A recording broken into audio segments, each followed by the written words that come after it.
fine people, welcome back to my channel for the second time today. I don't think I've done that before. Hopefully you guys are not bored of me already. But obviously Arsenal, instead of releasing both players at the same time, they waited a little bit and then announced that Saliba signed as well. I say signed, and we've sent him back on loan, so we won't get to see him in an Arsenal shirt right now this minute.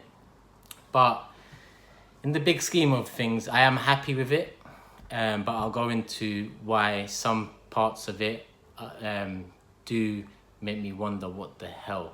Not what the hell, but it makes me think, yeah, that's Arsenal for you. But if you haven't already, subscribe, like, share, do all of that with my videos. Go watch Becoming a Manager, a few videos down, and add my Instagram, Turkish LDN, my Twitter, Turkish LDN. Make sure you follow me there for updates and other content, because hopefully this season I've got a few things in the pipeline with a couple others as well. So hopefully I can build on my channel and build on the feedback and the comments and the general love that I get from you guys, the subscribers and everyone else around other social media channels. But obviously here I am to talk about the second signing in one day by Arsenal. And I say signing, it just sounds typical, you know what I mean? Arsenal signed 2 players in one day. One of them happens to be a loan to us and one we have to loan back. So is it really 2 signings? But it is what it is. Let me start with the positives. Very, I was about to say very good, but I don't actually know. So I won't commit to that statement. All I can say is he does look good in terms of physical attributes, especially for such a young man, 18 years of age. He's got the right height. He's already built, and there's more to come on that side of things. He's confident, and he took his opportunity well this year. Like I mentioned in the previous video, you'll have all the experts coming out now and saying, yeah, this and that. But most Arsenal fans were not watching Saint Etienne last season. Above 95% was not watching Saint Etienne. So I'll take all that analysis and all that with a pinch of salt. Until I see him for myself, I won't lay full judgment. But like I said, physically, he does look up to the job physically. He reminds me a bit of Van Dijk. Early on in his career, build-wise, height-wise. But if he could be anything near Van Dijk's quality in the next few years, then we've got a bargain. Do you know what I mean? And that's how I look at it. It is a signing, with high potential. And to spend the money that we eventually spent on him, which seems to be 27, 28 mil, I don't know how that's split up. I don't know if a chunk of that is now and the rest late next summer, or if maybe we've given a lot of it up front now. I'm not too sure in it. Obviously, with the other purchases we make this summer, we'll get a better idea of what we have actually spent on Saliba this summer, because I'm sure the problem with negotiations must have been the initial payment, because we've been talking to Saliba, we've been talking to Saint Etienne from week 1 of week 1 of Premiership football ending, Europa League final ending. We've been linked to the kids, so I'm not sure what's really held things up, because I haven't heard many other teams go in for him too, and that's another thing. The rumours are that that many other top clubs in Europe were onto him and whatnot, but I only saw that Tottenham came in for him at one point. Apart from that, aside from Tottenham, I didn't see many other top clubs go in for him. And you know the history of Arsenal Football Club. When a top club comes to challenge us for a signing, or when a top club is after someone that we are potentially after too, we tend to back down. We tend to lose. I've mentioned before, we've lost out on a deal to Louis Gustavo, to Wolfsburg, I think it was. So, and this was how many years ago? And things have got worse since then. Amazingly, they've got worse, but it is what it is. Good young centre-back in. Played a handful of games for Saint Etienne. Like I said, can't fully judge him yet. All I can say is with defenders, I like to see them for full 90 minutes, because their job is a 90-minute job. You could be chilling for 89 minutes of that match, but that 1 minute you need to be alert, that 1 minute the pressure's on, that 1 minute you need to stand up and be a leader at the back. That is what I want to see. So I'm actually interested in watching a bit of League One this coming season, and watching Saint Etienne primarily, really. Obviously, you see PSG here and there, you see Monaco here and there, but I'm going to delve a bit deeper, and I want to see him every game I can, if I'm honest. Like I said, 90-minute games, if I can download them after or save them or record them, wherever they're going to be be shown, then I'm definitely going to be keeping a look at. And that's one of the exciting points of this season. Do you know what I mean? Look, people like to say negative and this and that, but look, I'm looking at the positive here, because it's actually exciting me to see what he's about. He's going to be starting for St Etienne 38 games out of the season if obviously he keeps fit, keeps healthy, and things go to plan. So we'll really get to see his potential, and we'll really get to understand if he can get to grips first time round in the Premier League, because you've also got to think his age. Next year he's going to be only 19.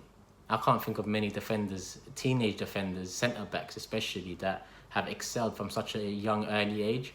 Defenders usually excel as the years pass by and as they gain more experience. So, well, we're hoping big here. We are hoping big, because the fact we've spent 28 mil.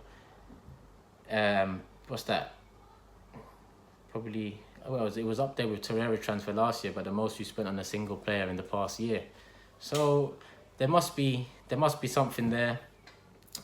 I'm going to look out for it. I'm sure a lot of you guys are going to look out for it next season. Hopefully we see good things, and hopefully everything goes to plan, touch wood, that he stays fit, he stays healthy, and he comes to Arsenal next summer, fresh, raring to go, eager to be in the first team and with something to prove. Now, and my only gripe with it is that we have wasted so long with him. Like I said, we've been talking to him from May, June, or May even, that's guaranteed. So what's taken so long? At the end of the day, we need defensive reinforcements now. I'm amazed that we haven't signed anyone defensively. Amazed. We've signed Martinelli, we've signed Danny from obviously Real Madrid, and now Saliba, but he's coming next summer. So what's happening with the defence this season? Like, a few people have said that, how can we go in, Lee Judges especially, on my supporters club, the recent one, just because other teams don't want them, we're going to go and just start playing them. At the end of the day, if these players are really not good enough, and I believe Mustafi is not good enough, how many years have they got left on their contract, really? Because either take a cut price deal for him, and that's Arsenal having to take the L, but we've taken so many L's over the years, or buy out his contract, so at least you can save the money that you're potentially going to spend on him in the next few years, and then you can be in a position to spend a bit more next summer. Because this summer hasn't worked out like every other fucking summer for the past 9-10 years. But look, this is a welcome to Arsenal video. This is not a rumour roundup. This is not one of them real videos. This is not one of them negative videos. This is about a young French kid coming to Arsenal Football Club, and we've all got high hopes for him. And I really do hope, because I look at him and I look at that signing as someone that could be a catalyst, and someone that could be a focal point in turning around our defensive frailties over the last decade.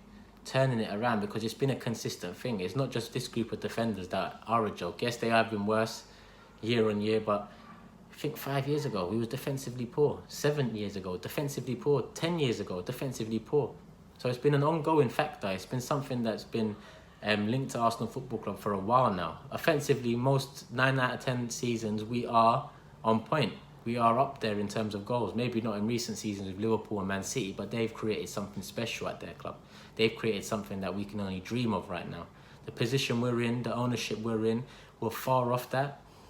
But this signing, yes, it's for the future. Yes, it's not for now. But I'm going to try to focus on the positives and look out for him. Really look out for him. I might try and give an analysis of his performances after every game next season. I might look into doing something like that, because, like I said, he could be something special. And I'm just going off how he, like, physical attributes and just a few bits I've seen on him. But it's nothing, basically, because 90-minute football is where you can really see a defender's quality. You can really see a defender's leadership. You can really see what a defender is all about. Even when the attacker's got the ball, I want to look at Saliba and see who's he talking to. Is he instructing? Is he leading? I want to see what kind of defender he is.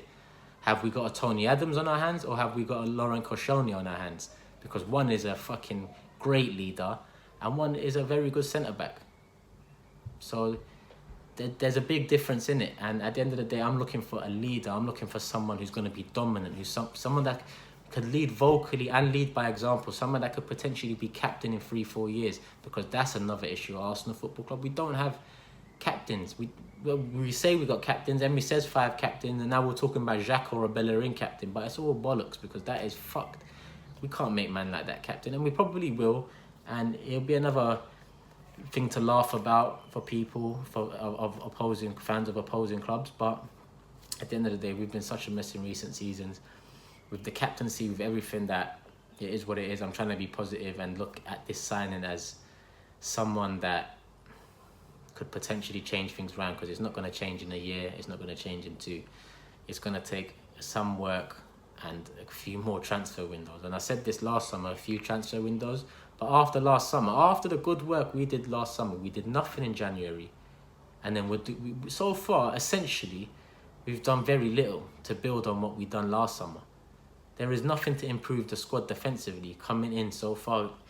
Like I mentioned in my last video, Kieran Tierney needs to be the next one in. He needs to be the next one in. Because I can see us easily, Everton, Suarez getting another bid in for him, or another bid in for Zaha. But imagine we get another winger in and that's it. We're still going to have Mustafi at the back. We're still going to have, well, I don't know what's happening with Koscielny. Seems like we're open to moving him on, but we've still got the defence that has been a laughing stock for how many years. I'm just hoping Bellerin really gets fit and picks up form and carries on improving.